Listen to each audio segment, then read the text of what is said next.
Hello বন্ধুরা, সবাই কেমন আছেন? ভালো থাকবেন, সুস্থ থাকবেন। আমার চ্যানেলে সবাইকে স্বাগত। আজকে চলে এলাম একটা নতুন রেসিপি নিয়ে, সবাইকে দেখার জন্য অনুরোধ রইল। আর সবাইকে সাপোর্ট করবেন এইটুকু অনুরোধ করছি। একটু দেখবেন। এটা আমি আজকে বানাবো মিল্ক ম্যাগি, মশলা ম্যাগি। তার জন্য আমি এই ইউপি ম্যাগিগুলো নিয়েছি। এর জন্য আমি গরম জল করে তার মধ্যে ইউপি ম্যাগিগুলো দিয়ে দিলাম। তার জন্য এই যে কী করতে হবে দেখুন, এখানে জলের মধ্যে আমি লবণ দিলাম, আর এখানে 1.5 চামচ মতো চিনি দিয়েছি। চিনিটা আপনাদের মতন করে দিবেন, কেন অনেকে প্রচুর মিষ্টি খায়, অনেকে আবার কম মিষ্টি খায়। চিনিটা দিয়ে আমি মেল্ট করে নিলাম, মানে একটু ঘুরিয়ে নিলাম। ঘুরিয়ে নেওয়ার পরে এবার ম্যাগিগুলোকে এখানে আমি একে একে দিয়ে দেবো। একে একে দিয়ে দিচ্ছি ম্যাগিগুলা। এবারে এগুলা যতক্ষণটা বয়েল হচ্ছে ততক্ষণটা একটু ওয়েট করতে হবে।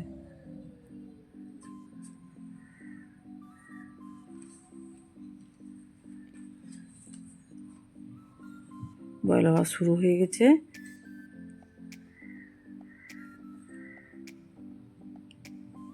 এই রেসিপিটা খেতে এত দারুণ হয়, মানে কি বলবো, মিল্কটা দেওয়ার পর যে কি দারুণ লাগে সে ধারণার বাইরে, মানে দারুণ দারুণ। এই ম্যাগি তো অনেক প্রকারে খেয়েছেন, এইভাবে একবার মিল্ক ম্যাগি বানিয়ে দেখবেন, কি দারুণ লাগে। মানে সে না করে খেলে বুঝতে পারবেন না, দুর্দান্ত লাগে। কিন্তু আমি এবার উল্টে পাল্টে দিলাম। এর মধ্যে একটু হলুদ দিয়ে দিচ্ছি, একটু লাল লঙ্কার মানে ঝাল লঙ্কার গুঁড়ো দিব। যারা ঝাল খুব খেতে পছন্দ করেন তারা কিন্তু অবশ্যই ঝাল একটু বেশি দিবেন। আমি অল্প দিয়েছি এখানে ঝাল লঙ্কার গুঁড়োটা। এর সঙ্গে একটু মিশিয়ে দিলাম, সব একসঙ্গে মেল্ট হোক।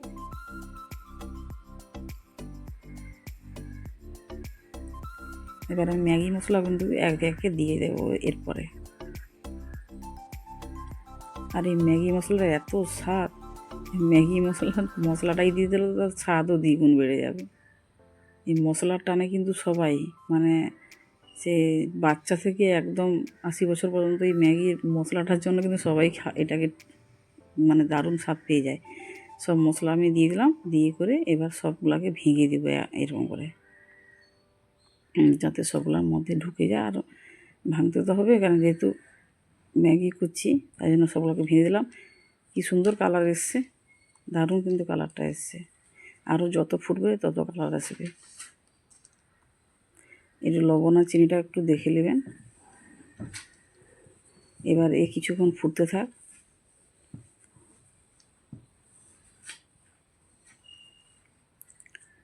সবাইকে না সাপোর্ট করলে কেউ এগাতে পারবো না। সবাই কিন্তু ভিডিওটা দেখবেন এবং কমেন্ট একটু করে দিবেন, লাইক একটু করে দিবেন। প্রত্যেকে সাপোর্ট না করি তাহলে কিন্তু আমরা যেতে পারবো না। আমার প্রায় সিদ্ধ হয়ে এসছে। একটু হালকা গ্রেভির মতন থাকবে, নাহলে শক্ত যখন ঠান্ডা হবে তখন তো আবার কাঠ হয়ে যাবে। তাই সেইভাবে জলটা দিবেন আপনারা। এই পর্যায়ে আমি একটু মিল্ক ঢেলে দেব। আমি এখানে এই কাপটার হাফ কাপ কিন্তু মিল্ক নিয়েছি। আপনারা পরিমাণ অনুপাতে কিন্তু মিল্কটা নেবেন।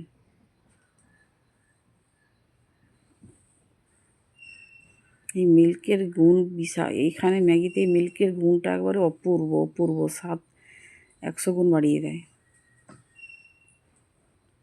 যদি আপনাদের বাটার থাকে বাটার দিবেন, ধনেপাতা দিবেন অবশ্য। এই যে দেখেছেন কি দারুণ এসছে। এই প্রায় হয়ে এসছে, আমার একদম ক্রিমের মতন হয়ে গেছে। দারুণ সুন্দর হয়েছে, মানে দেখে বুঝতে পারছেন কতটা লোভনীয় হয়েছে, দারুণ এসছে।